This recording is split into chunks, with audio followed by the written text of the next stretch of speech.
اعوذ باللہ من الشیطان الرجیم بسم اللہ الرحمن الرحیم۔ حضرت ابراہیم اعظم رحمۃ اللہ علیہ کے پاس ایک نوجوان آیا، کہنے لگا حضرت گناہ کرتا ہوں، چھوڑ نہیں سکتا، ڈر بھی لگتا ہے اللہ تعالیٰ کی ذات سے اور اس کے عذاب سے، تو میں کیا کروں؟ تو اللہ والوں کا دستور ہوتا ہے کہ یہ دھکے نہیں دیتے، یہ نفرت نہیں کرتے، یہ سینے سے لگاتے ہیں، یہ سمجھاتے ہیں، پیار کے انداز میں، محبت کے انداز میں بات سمجھاتے ہیں۔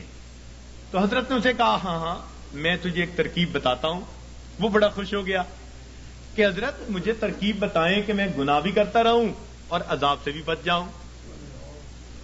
آپ نے فرمایا بھئی پہلی ترکیب تو یہ ہے کہ تو اگر گناہ کرتا ہے تو اللہ رب العزت کی نگاہوں کے سامنے گناہ کرنا چھوڑ دے، چھپ کے گناہ کیا کر۔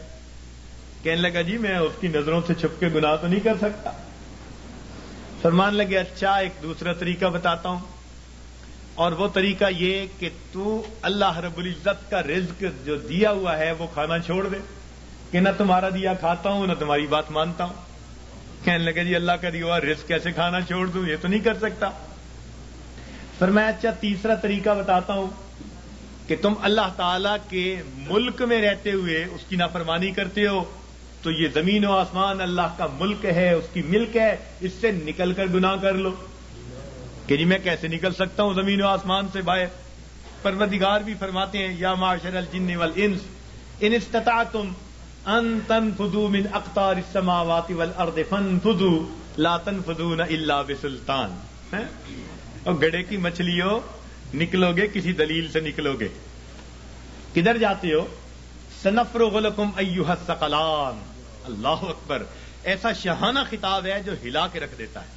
سنفرغ لکم ایھا الثقلان، تثنیہ کا صیغہ، اے میری زمین کے بوجھو، یعنی نافرمان جن اور انسان، ان کو مخاطب کیا گیا۔ اے جنوں اور نافرمان انسانوں، ہم اپنے آپ کو تمہارے لیے فارغ کر رہے ہیں، ان قریب اپنے آپ کو فارغ کر رہے ہیں۔ ہم تمہاری خبر لیتے ہیں، تمہارا پتہ کرتے ہیں۔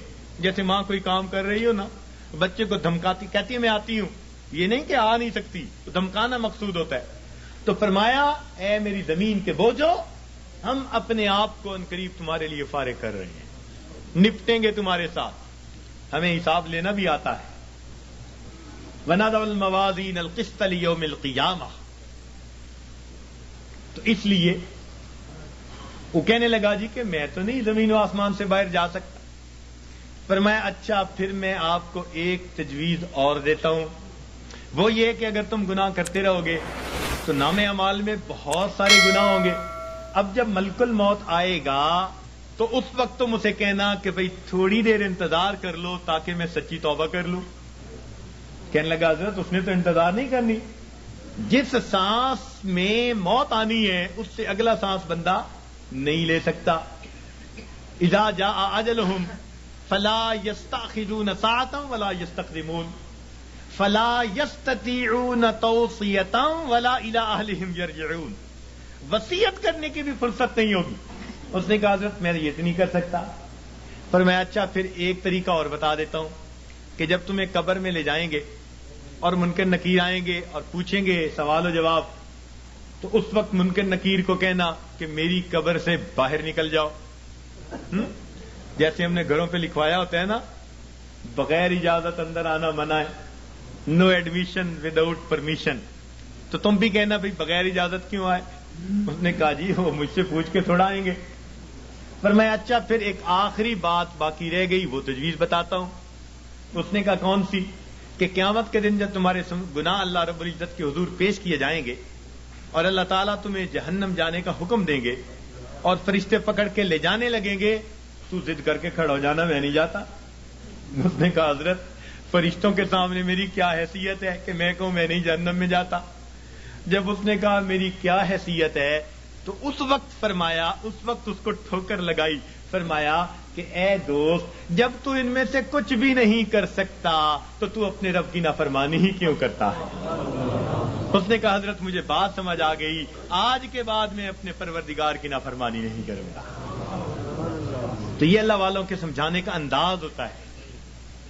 وہ اچھے انداز میں بات سمجھاتے ہیں تو اس نے گناہوں کو چھوڑنے کا فیصلہ کر لیا. تو گناہ ہم جو کرتے ہیں یہی گناہ ہمیں پریشان رکھتے ہیں.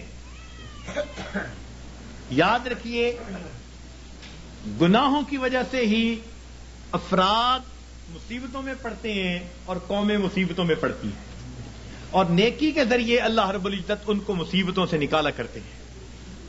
آج ہماری حالت تو یہ ہے کہ کام کرتے ہیں بھنگیوں والے اور تنخواہ مانگتے ہیں بادشاہوں والی. یاد رکھنا مسلمان کے لیے دنیا میں دو راستے ہیں. نیکی کرے گا امام عالم, اور اگر گناہ کرے گا تو غلام عالم بنے گا. نیکی کی زندگی ہوگی تو امام عالم بنے گا, اور اگر گناہوں بھری زندگی ہوگی تو کیا بنے گا؟ آج من حیث القوم ہم کیا بنے پھرتے ہیں؟